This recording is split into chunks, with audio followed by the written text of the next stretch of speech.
আসসালামু আলাইকুম ওয়া রাহমাতুল্লাহি ওয়া বারাকাতুহু। আশা করি আপনারা সবাই অনেক অনেক ভালো আছেন এবং সুস্থ আছেন। রমজান মাস চলছে।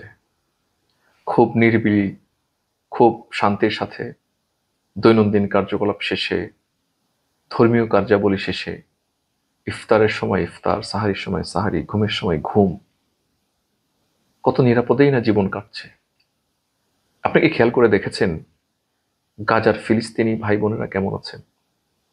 সংখ্যালঘু ভারতের আমার মুসলিম ভাই বোনেরা কেমন আছেন? চীনের উইঘরে ওই মুসলিমরা কেমন আছেন? খেয়াল কি রেখেছেন? আপনি খুব নিরাপদে তাসবিহ গুনে তারাবির সালাত আদায় করে সাহারি ইফতার করে রমজান মাস পালন করছেন। আর আপনি ভাবছেন যে আপনি অনেক আমল করে ফেলছেন। আসলে ব্যাপারটা না এরকম। নবী করিম সাল্লাল্লাহু আলাইহি সাল্লাম বলেন, মুসলিম তো সারা পৃথিবীতে ছড়িয়ে ছিটিয়ে থাকা একটি দেহের মতো। যদি পৃথিবীর কোনো এক প্রান্তে কোনো মুসলিম আক্রান্ত হয়, কষ্টে থাকে, ঠিক সমস্ত মুসলিম জাহান সেই কষ্টটা অনুভব করবে। আপনার দেহের যে কোনো একটা প্রান্তে, যে কোনো একটা অঙ্গে যদি আপনি ব্যথা পান, আক্রান্ত হন, পুরো দেহটা এর ব্যথা অনুভব করে। কিন্তু আজকে আমরা এমন মুসলিম, আমরা আমাদের মতো করে ঘুমাচ্ছি, আমরা খাচ্ছি, আমরা ইবাদত করছি, সুখে শান্তিতে জীবন কাটাচ্ছি, কিন্তু ওই ফিলিস্তিনের এতিম শিশুর কথা আমি ভুলে গিয়েছি।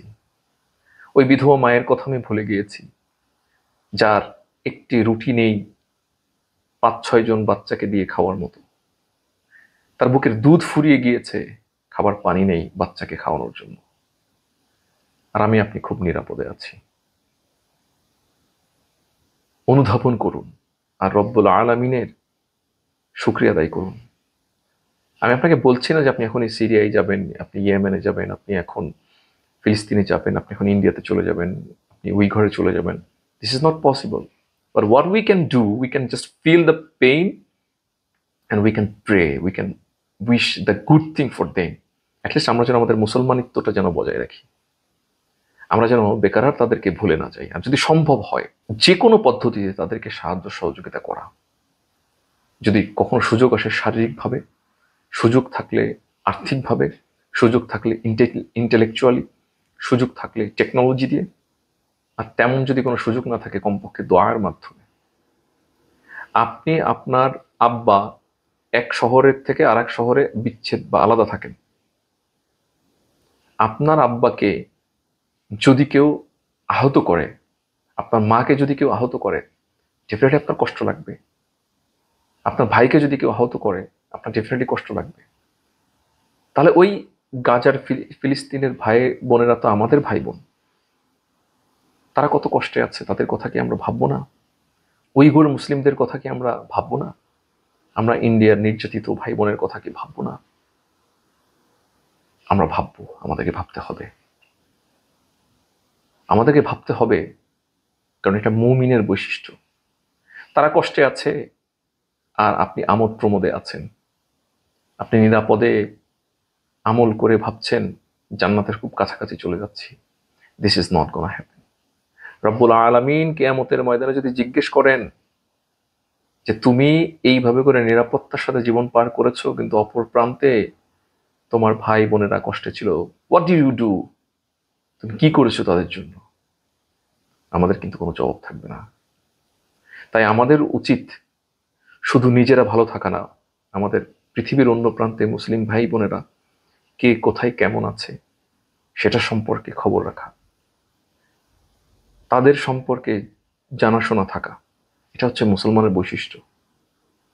আমরা পৃথিবীর যে যে প্রান্তে মুসলিম জনগোষ্ঠী আছে, আমাদের ভাই বোনেরা আছে, আমরা আমাদের সামনে ম্যাপ বের করে দেখব কোন কোন মুসলিম কান্ট্রি আছে, সেই কান্ট্রির মুসলমানদের অবস্থা কি।